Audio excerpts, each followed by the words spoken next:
ওম ভৈরবায় নমঃ। ওম কালরাত্রায় স্বাহা। ওম শ্মশান বসিন্নায় নমঃ। এসো, এসো, কোথায় তোমরা?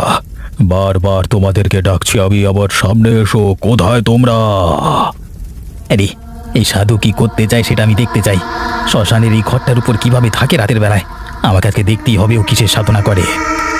এসো, আমি তোমাদের আহ্বান করছি। কোথায় তোমরা? সাধক, তুই আমাদের ডেকেছিস কেন? কি চাই তোর? প্রভু, প্রভু, আমি আপনাদের আহ্বান করেছি শক্তি লাভের জন্য। প্রভু, দয়া করে আমাকে অনেক ক্ষমতা দান করে দিন। শক্তি?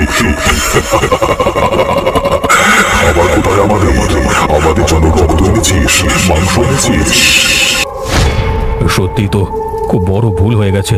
মানে আজকে ব্যবস্থা করতে পারিনি, কিন্তু কালকে ঠিক। তাহলে আজকে আমাদের ডাকলি কেন? আমরা এখানে দাঁড়িয়ে শুধু কি করবো? প্রভু, প্রভু, দয়া করুন। প্রভু। বিশ্বাসঘাতক, আমাদের খালি হাতে ফিরিয়ে দিবি?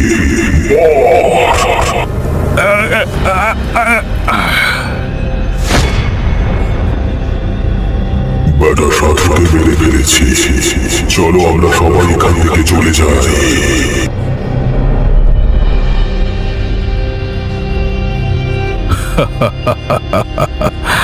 আমাকে মৃত্যু মুখে ঠেলে দেওয়া এত সোজা নয়। কেউ আমাকে মারতে পারবে না। একমাত্র আগুন আমাকে শেষ করতে পারবে, আর কেউ না। বাপ রে বাপ, এ আমি কি দেখলাম? এই সাধক মারা গিয়েও আবার ফিরে এলেন। না না, আমাকে এখান থেকে পালাতে হবে। যদি দেখতে পায় তাহলে মেরে ফেলবে। পালাই।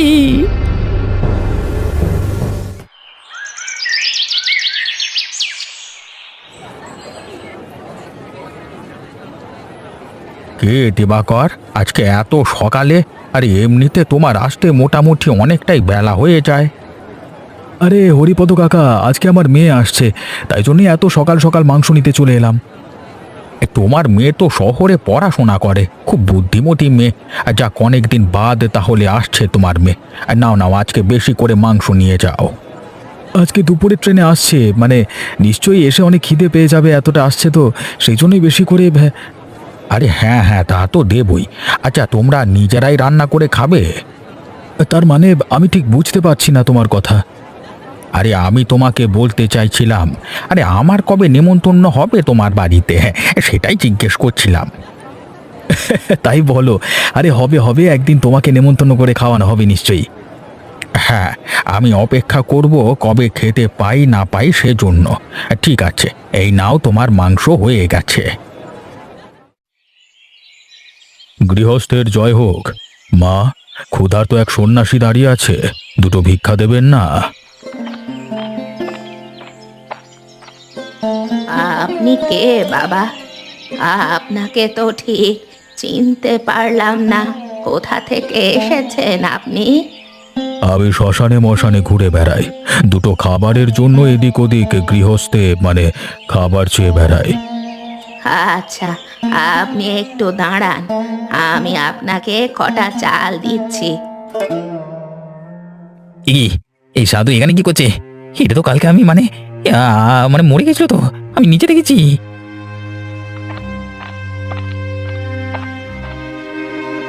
তুমি এখানে কি করছো মা? দুপুরবেলা তোমার ঘুম নেই? কি করছো ওখানে দাঁড়িয়ে? ওই সাধু বাবাকে কিছু চাল দিচ্ছিলাম। কাউকে কিচ্ছু দিতে হবে না, তুমি এই মুহূর্তে ভেতরে চলো, একদম বাইরে বের হবে না বলে দিলাম। তুমি এরকম আচরণ করছো কেন বাবা? আমাকে যদি দুটো ভিক্ষে দিয়ে সাহায্য করো। আপনার সঙ্গে একটি কথাও আমি বলতে চাই না, আপনি এখান থেকে চলে যান, চলে যান, এখানে দাঁড়িয়ে থাকবেন না বলে দিলাম। রাখাল, একজন সাধক মানুষের সাথে এ কি আচরণ? তুই কি ভুলে গেছিস? আমি কিছুই বলিনি, তোমাকে ভেতরে যেতে বলছি, তুমি ভেতরে চলো, এখানে দাঁড়িয়ে থাকবেন বলে দিলাম। সাধু বাবা, আপনি কিছু মনে করবেন না। আমার ছেলে মানে দেখো, আর একটা কথাও না, তাড়াতাড়ি চলো আমার সাথে, এক্ষুনি ঘর ভেতরে চলো।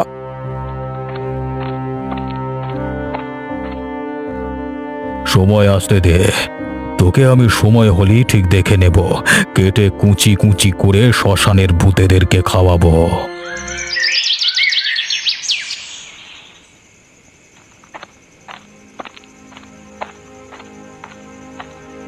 ট্রেনে চেপেছি। এখানে আসতে এতক্ষণ সময় লাগলো? আর কি বলবো তোকে মা, তুই আসবি জেনে আমি সকালবেলাতেই মাংস কিনে নিয়ে চলে এসেছিলাম, কিন্তু স্টেশনে গিয়ে শুনলাম ট্রেন অনেকটা দেরি হবে আসতে। সত্যি বাবা বিরক্ত করে দিল। কত যে খিদে পেয়েছে তোমাকে বলে বোঝাতে পারবো না। খিদে পেয়েছে বলছিস? আমাদের অনেক অনেক থেকে খিদে পেয়ে গেছে। একজনের মাংস না খেলে ঠিক আমাদের খিদে দিচ্ছে না তো। আরে আরে কে কথা বললো? কাউকে তো দেখতে পাচ্ছি না। কিরে দিবাকর, মেয়ের জন্য খাবারের আয়োজন করেছিস, আমাদের কথা ভুলে গেলি নাকি? এ কি তোমরা কারা? কি চাও আমার কাছে? অনেকদিন কাউকে মেরে মাংস খাওয়া হয়নি, এখন তোদের মাংস চাই আমি। তোদেরকে খেয়ে আমার পেটের খিদে শান্ত করতে চাই। ওরে বাবারে পূজা, আমরা কোথায় এসে পড়লাম রে? তাড়াতাড়ি চল, আমরা এখান থেকে পালিয়ে যাই, না হলে আমাদেরকে মেরে ফেলবে রে পূজা। বাবা আর এক মুহূর্ত এখানে দাঁড়ানো যাবে না, তাড়াতাড়ি চলো, আমরা পালিয়ে যাই। পালিয়ে তুই যাবি কোথায় দিবাকর? তোকে তো শেষ হতেই হবে। তোকে জমের দুয়ারে বাড়িয়ে সূত্রপাত করবো আমরা, কেউ বাঁচাতে পারবে না তোকে। লাগছে লাগছে, দয়া করে ছেড়ে দিন। আপনার কোনোদিন রাত্রে বেলায় পথ দিয়ে আসবো না, দয়া করে ছেড়ে দিন, প্রচন্ড লাগছে, লাগছে। ছাড়ো, আমার বাবাকে ছাড়ো, তোমরা এখান থেকে চলে যাও। আমরা তোমাদের কোনো ক্ষতি করিনি, তোমরা কেন শুধু শুধু আমাদের আক্রমণ করছো? আমাদের কি দোষ? তোরা থাম শয়তানের দল, এখান থেকে ফিরে যা, তোদের বাসস্থানে তোরা ফিরে যা, এখানে আসবার চেষ্টা করবি না কখনো, ফিরে যা। ছাড়বো না, ওকে মেরেই তবে আমাদের শান্তি, কেউ আমাদের আটকাতে পারবে না। তবে রে শয়তানের দল, তাহলে তোদেরকে তো বন্দি করতেই হবে, আর তাছাড়া কোনো উপায় তোরা রাখলি না, তোদের কেউ বাঁচাতে পারবে না। ওম ভৈরবায় নমঃ, ওম কালরাত্রায় স্বাহা, ওম শ্মশান বসিন্নায় নমঃ।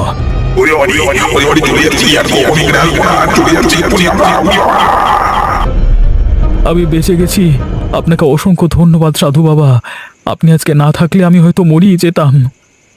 তোরা আর সময় নষ্ট করিস না, এখান থেকে চলে যা, কখনো এরকম রাতের বেলায় বের হবি না, তাহলে কিন্তু আবার বিপদে পড়বি। চল চল পূজামা, তাড়াতাড়ি বাড়ি চল, আর এক বিন্দু এখানে নয়।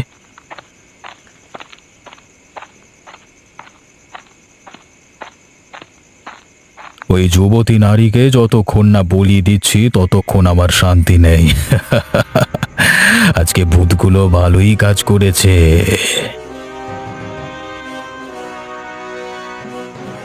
আজকে দুপুরবেলা তুই কাজটা ঠিক করলি বাবা। ওই সাধু কত কষ্ট পেয়ে এখানে এসেছিল বলতো, তুই এভাবে ওকে তাড়িয়ে দিতে পারলি? উনি যদি আমাদের অভিশাপ দেন। তুমি কি ভাবছো বলো? তোমার যা ইচ্ছে তাই ভেবেছো নাকি? তোমাকে কতবার বলেছি আমার সামনে চোখের জল দেখাবে না, কতবার তোমাকে বলবো আমি যা করেছি বেশ করেছি। আমার মন বলছে আমাদের কোনো অঘটন ঘটতে চলেছে। ওই সাধু আমাদের অনেক অভিশাপ দিয়েছেন, এখন ওই অভিশাপ থেকে আমরা কিভাবে মুক্তি পাবো রে বাবা? তোমাকে আমি বলেছি না ওই সাধু আমাদের অভিশাপ দেবার ক্ষমতা নেই? তুমি সত্যটা জানো না বলি এখনো আমার সঙ্গে কথা বলতে পারছো, যদি সত্যটা জানতে। তুই কি সত্যি কথা বলছিস? আমি কিছুই বুঝতে পারছি না, আমাকে বুঝিয়ে বল। তাহলে শোনো তোমাকে বলি, ওই সাধুকে কালকে রাত্রে আমি মরে যেতে দেখেছিলাম ভূতের হাতে ওই শ্মশানে। কি বলছিস কি তুই বাবা?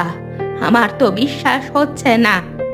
আমি জানি তোমার আমার কথা বিশ্বাস হবে না, এই জন্যই তোমাকে কিচ্ছু বলতে চাইনি। কথাটা আমি তোমাকে বললাম, আমি সজ্ঞানে সমস্তটা দেখেছি, তোমার যেন আবার পাঁচ কান্না করা হয় বলে দিলাম। তার মানে কি বলতে চাইছিস? আজকে দুপুরে যে সাধু আমাদের বাড়িতে এসেছিল সে কোনো... হ্যাঁ একদম ঠিক ধরেছ, সে কোনো মানুষ নয়, ভূত। তাহলে ওর উদ্দেশ্য কি ছিল? আমাকে কি মেরে ফেলতো? তোমাকে সে কথা কে বোঝাবে বলো তো? মানুষের ভালো করতে গেলে ক্ষতি হয় সেটা আমি জানি, কিন্তু নিজের মাকে আমি কিভাবে বোঝাবো যে কোনটা তার পক্ষে ভালো আর কোনটা খারাপ? কিন্তু আমার একটা কথা কিছুতেই বিশ্বাস হচ্ছে না, লোকটা মরে এইভাবে মানুষ রূপে কিভাবে ফিরে আসতে পারে? আরে শোনো তাহলে আসল কথাটা বলি। ভূতগুলো যখন মেরে দিয়ে চলে গেল তাকে, তার কিছুক্ষণ পরই দেখলাম আবার সজ্ঞানে ফিরে এলো, প্রচন্ড হাসতে লাগলো, তারপর হি হি হি করে। হ্যাঁ কিন্তু তুই রাতের বেলা শ্মশানে কি জন্য গিয়েছিলিস? আরে সাধুর কাছে হাত দেখাবো বলে গেছিলাম, যদি কিছু ভাগ্যে পরিবর্তন আসে। কিন্তু যা দেখলাম তাতে আমার ভাগ্য কেন যেন মনোভাব পরিবর্তন হয়ে গেল, গলা পিলে চমকে গেছে আমার। সালা দিনে দুপুরে ভূত ভালো লাগে কোথায়, আর কোথায় বসবাস করছি মাইরি। ও বাবা! না রে বাবা, তুই আমার ছেলে, তোর কথা আজ থেকে আমি শুনবো, আর কোনো দিন অমান্য করব না। অমান্য করলে পটল তুলবে, আমার কি কলা?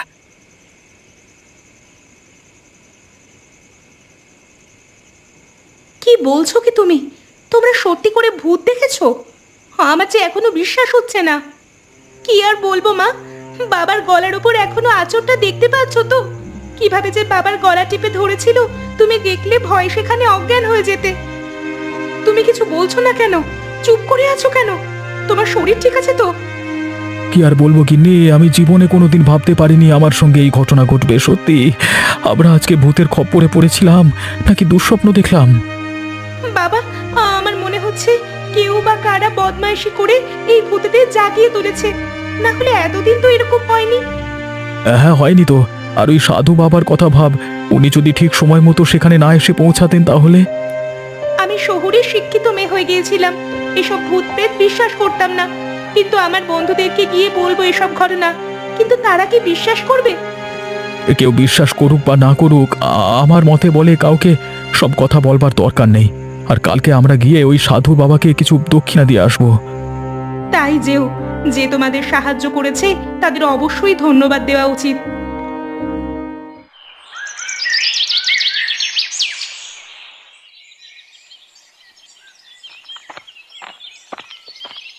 বলি ও রাখাল, ওরে একবার এইদিকে তাকিয়ে দেখ বাপ। আয় আয়, চা খাবি না? এখন চা খাবার সময় নেই কাকা, একটু কাজের খোঁজে যাচ্ছি। হ্যাঁ, আর তোর দ্বারার কাজ হবে বলে মনে হচ্ছে না। বলি বয়সটা তো কত হলো জানিস তো? আর কবেই বা কাজ করবি, কবেই বা ঘর বানাবি, কবেই বা বিয়ে করবি বলতো? এই সকালবেলাতে বাঁকা কথা না বললে তোমার হয় না নাকি? ওরে তোকে সৎ যুক্তি দিচ্ছি, সেটা গ্রহণ কর। দরকার হলে যা আমাদের শ্মশানে যে সাধু বাবা থাকে তার কাছে একবার হাত দেখিয়ে একটু তাবিজ টাবিজ নিয়ে আয়, তাতে যদি ভাগ্য একটু ফেরে। কোনো সাধুর কাছে যাওয়ার দরকার নেই, আমার ভাগ্যে থাকলে এমনি হবে। তোমার সব ফালতু কথা না বলে হয় না নাকি? যা বাবা, আমি খারাপ কথা কি বললাম? আরে সাধু বাবা তো ভালো ছাড়া খারাপ করবেন না, শুধু যদি একটু দক্ষিণাটা। ব্যাস ব্যাস, তোমাকে জ্ঞান মারতে হবে না, নিজের কাজ চুপচাপ করো। এই শুধু শুধু পেছুটে আমার সময় নষ্ট করলো, যত সব পোঁত পাকালো কোথাকার। যা না তাই বলে বেড়ায়, ভালো লাগে না পোঁত পাকাল কোথাকার। আজকালকার ছেলেদেরকে ভালো কথা বলা যাবে না। এই গ্রহের ফেরে যে এসব হয় ওদেরকে কে বোঝাবে এরপর? যা পারে করুক, আমার কি। প্রণাম নেবেন গুরুদেব, এই সামান্য ফল আপনাকে দেওয়ার জন্য এসেছি, গ্রহণ করুন বাবা। আরে আমার জন্য আবার এত কষ্ট করবার কি দরকার ছিল? এসবের কি প্রয়োজন ছিল বাবা? ও কথা বলবেন না বাবা, আপনি আমাদের জন্য যা করেছেন তার বলে বোঝানো যাবে না। আপনি সত্যিই মহান। আমার স্বামীকে আপনি মৃত্যুর হাত থেকে বাঁচিয়েছেন। সে সবই তোমার স্বামীর কপালে লেখা ছিল। আবার সেখানে যাওয়া, তোমার স্বামীকে উদ্ধার করা, সবই ওপরওয়ালার লিখন। সেই লিখন কেউ খণ্ডাতে পারবে না গো। কিন্তু সাধু বাবা, আপনি যে সারাদিন রাতে শ্মশানে পড়ে থাকেন, আপনার ভয় করে না? ওই ভূতেরা যদি আপনার ওপর আক্রমণ করে? আমার ভয় বলে কোনো জিনিস নেই, আর কাকেই বা ভয় করব? আমি ভূত প্রেত দৈত্য দানবের অনেক ঊর্ধ্বে চলে গেছি, কেউ আমাকে চাইলেও ভয় দেখাতে পারবে না। দাঁড়া দাঁড়া, আমি কিছু একটা সংকেত পাচ্ছি, দাঁড়া আমাকে শুনতে দে। এ কি দেখছি আমি? কিছু কিছু খারাপ দেখলেন বাবা? কি হয়েছে যদি আমাকে বলতেন? তোমার মেয়ের সমূহ বিপদ। কালকে যে মেয়েটি তোমার সাথে ছিল, আশা করছি সেটা তোমারই মেয়ে। হ্যাঁ বাবা, কেন কি হয়েছে? মানে ওর মানে তোমাকে শেষ করতে না পেরে ওই ভূতেরা ঠিক করেছে তোমার মেয়ের উপর আক্রমণ করবে। তোমার মেয়েকে মন্ত্র বন্ধনে আবদ্ধ করতে হবে এক বিশেষ তন্ত্র শক্তির মাধ্যমে, না হলে তাদের হাত থেকে কিছুতেই উদ্ধার পাবে না। বাবা বাবা, দয়া করুন, আপনি কিছু একটা করুন বাবা। আমার প্রাণ গেলে তাও ঠিক আছে, কিন্তু আমার মেয়ের উপর আক্রমণ আমি কিছুতেই মেনে নিতে পারবো না। ভয় পাস না, আমি থাকতে তোর মেয়ের কিছুই হবে না। আমি তোর মেয়েকে ঠিক উদ্ধার করব, কিন্তু তার জন্য তোদেরকে একটা কাজ করতে হবে। আপনি যে কাজ করবেন তাই করব বাবা। আপনি বলুন আমাকে কি করতে হবে। তোর মেয়েকে আজকে রাতের বেলায় আমার কাছে আনতে হবে, তবে সাবধান, তোর বউ যেন না আসে। তোর তোর বউকে ওই ভূতেরা যদি দেখতে পায় তাহলে কিন্তু আবার তোর স্ত্রীর উপর আক্রমণ করবে। চিন্তা করবেন না বাবা, আমি আমার স্ত্রীকে আনবো না। আপনি যখন বলবেন তখনই আমার মেয়েকে নিয়ে আপনার কাছে আসবো। এই তো, এবার বিষয়টা জমেছে। আজকে রাতেই আমি মহাশক্তিমান হয়ে যাব ওই যুবতীকে বলি দিয়ে। কিছু বলুন বাবা। ওরে পাগল, তোদের বলবার কিছুই নাই। তোরা এখন এখান থেকে যা, তোর মেয়েকে রাতের বেলায় আনবার জন্য প্রস্তুতি নে। আর হ্যাঁ, সাবধান, কথাটা 5 কান যেন না হয়, তাহলে কিন্তু তোর মেয়ের বিয়ে হবে না। আপনি চিন্তা করবেন না বাবা, কেউ কথাটা জানতে পারবে না, কেউ না।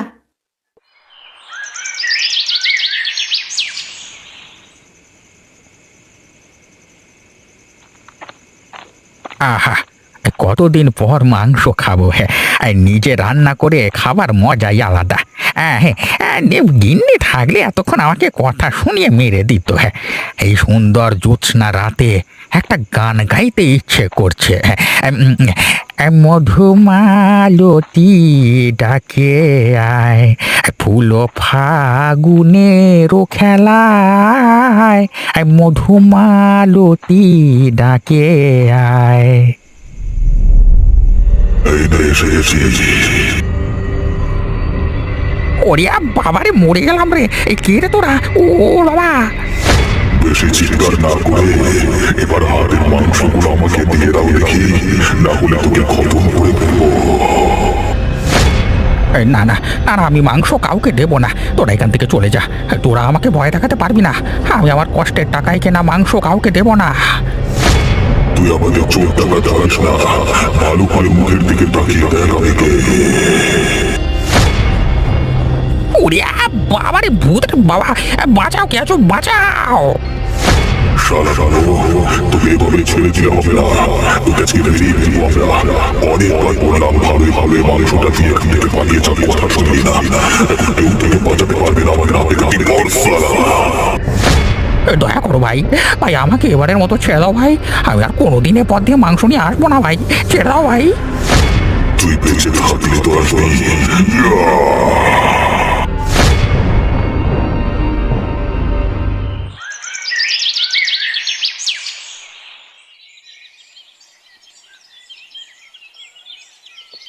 বাবা রাখাল, এদিকে যে খুব বড় একটা অঘটন ঘটে গেল রে।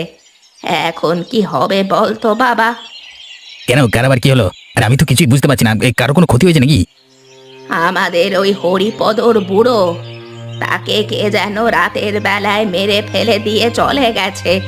মাথাটা একেবারে মুচড়ে পেছন দিকে করে দিয়েছে। বলো কি গো? আমি নিশ্চিত এই কাজ ওই ভূতেদের। ওরা ছাড়া এমন বিভৎস জিনিস কেউ করতে পারে না। কিন্তু বাবা, এখন যে তোর কথা আমার খুব বিশ্বাস হচ্ছে। আমাদের জীবন নিয়ে সংশয় হচ্ছে। রাতের বেলা আর কোথাও বেরোবি না আমাকে না বলে তুই।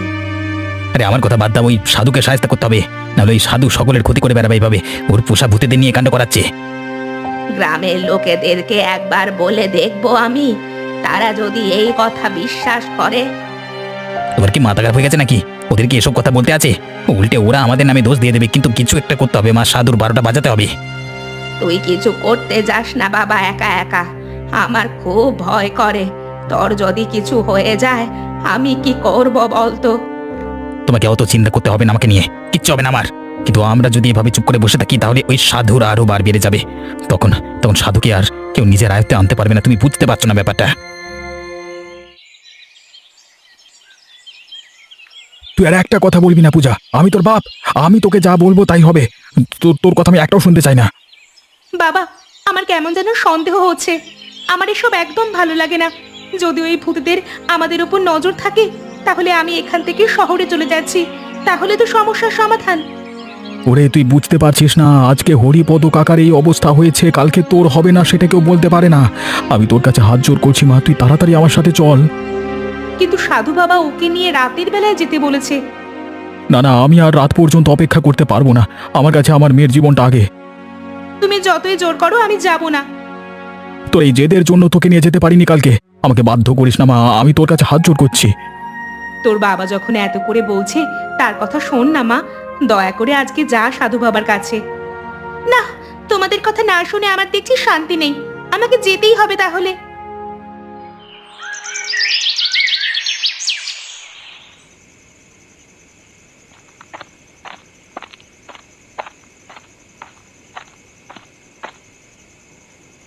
কি ব্যাপার দিবাকরদা, তুমি এই অন্ধকারের মধ্যে তোমার মেয়েকে নিয়ে কোথায় চলেছো? যাবো একটু সাধু বাবার কাছে, এই শ্মশানের দিকে একটু দরকার আছে। কি বলে তুমি? এত রাতের বেলা সাধু বাবার কাছে? তুই খেয়ে দে, কোনো কাজ নেই নাকি? কি কি ভেবেছো তুমি? কেন বলতো, হঠাৎ এরকম ব্যবহার করছিস কেন তুই? দেখো, সেসব কথা তোমাদেরকে বলতে পারবো না, কিন্তু তোমাদের ভালো চাই বলি বলছি, শ্মশানে সাধুর কাছে তোমরা এখন যেও না। সাধুরা খুব একটা ভালো নয়। ওই সাধু বাবা নামে একদম আবোল তাবোল কথা বলবি না বলে দিলাম। উনি আমাদের কত সাহায্য করেন তুই জানিস। দেখো দিবাকরদা, তোমার সঙ্গে শুধু শুধু ঝগড়া বাঁধিয়ে আমার কোনো লাভ নেই। তোমাকে যে আমি কথাটা বললাম সেটা শোনো। তোর কোনো কথা আমি শুনতে চাই না, তুই আমাদের সামনে থেকে সর। তোমরা জানো না, ওটা একটা সাধু নয়, ওটা একটা ভূত। ও কবে মরে গেছে। হরিপদ কাকার মৃত্যুর পেছনে শুধুমাত্র ওর হাত আছে। আর একটা কথাও যেন তোর মুখ থেকে আমি না শুনতে পাই, এবার কিন্তু চর মেরে দেবো বলে দিলাম। বেশ, তোমার যখন মরবার ইচ্ছে তুমি যাও, তবে পূজাকে এখানে রেখে যাও। শুধু শুধু ও কেন শাস্তি পাবে? আরে আচ্ছা, পাগলামি করছে তো মালটা। আরে মালটাল খেয়েছিস নাকি? এই সর সর, সামনে থেকে সরে দাঁড়া, সর। না না, ওদেরকে এভাবে একা ছাড়া যাবে না, ওরা নিশ্চয়ই বিপদে পড়বে।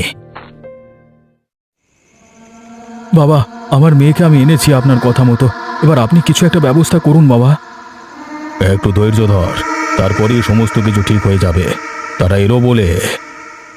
কারা আসবে বাবা? আপনি কাদের কথা বলছেন? একটু পরেই দেখতে পাবি। ওম ভৈরবায় নমঃ, ওম কালরাত্রায় স্বাহা, ওম শ্মশান বসিন্নয় নমঃ। এসো এসো, কোথায় তোমরা? তুই আবার কি জন্য আমাদেরকে ডেকেছিস? আগের বার আমাদেরকে ডেকেছিস কিন্তু কোনো খাবার দিসনি। এবারে আর সেই ভুল হবে না। এবার আমি তোমাদের জন্য খাবারের ব্যবস্থা করেছি। এই যে আমার পাশে আছে তোমাদের খাবার, ওই মেয়েটাকে আমার জন্য রেখে দিয়ে লোকটাকে খেয়ে নাও। বাবা, আপনি এসব কি বলছেন? আমরা কিভাবে মানে? আমি মিথ্যে কথা বলেছিলাম। তোদেরকে আজ শেষ করব। তোর মেয়েকে বলি দিয়ে আমি আমার ক্ষমতা লাভ করব। রাখাল কাকা ঠিকই বলেছিল বাবা। ওই সাধুর চোখ দুটোর দিকে তাকিয়ে দেখো, ও মানুষ নয়, ভূত। আর এসব কথা বলে কোনো লাভ নেই। কেউ তোদের এখন আমার হাত থেকে বাঁচাতে পারবে না, তোদের মরতে হবে।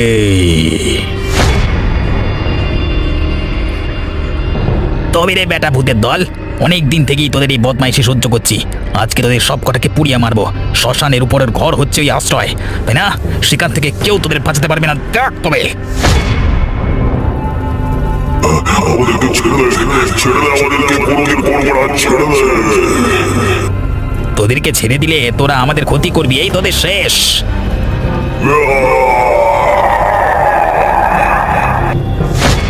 ভাই রাখাল, আমি তোকে কত কথা শুনিয়েছি রে ভাই, তোকে কত অপমান করেছি, কিন্তু তুই আমাদেরকে বাঁচালি ভাই। আমি অনেকদিন আগে থেকেই জানতাম ওই সাধু আর বেঁচে নেই। একদিন আমাদের বাড়িতে দুপুর বেলাতে ভিকি নিতে গিয়েছিল ছদ্মবেশে। তোমাকে অসংখ্য ধন্যবাদ কাকা। আমার মন বলছিল নিশ্চয়ই কোনো গোলযোগ আছে। আজকে তুমি ঠিক সময় মতো না এলে সত্যিই আমাদের আর কেউ বাঁচাতে পারতো না। চলো চলো, এখানে থেকে তোমরা সবাই চলো, মানে আর এখানে দাঁড়িয়ে থাকা ঠিক হবে না। অনেক রাত হলো, শ্মশান চত্বর আমাদের জন্য একদম ঠিক না। এই চলো চলো, বাড়ি চলো।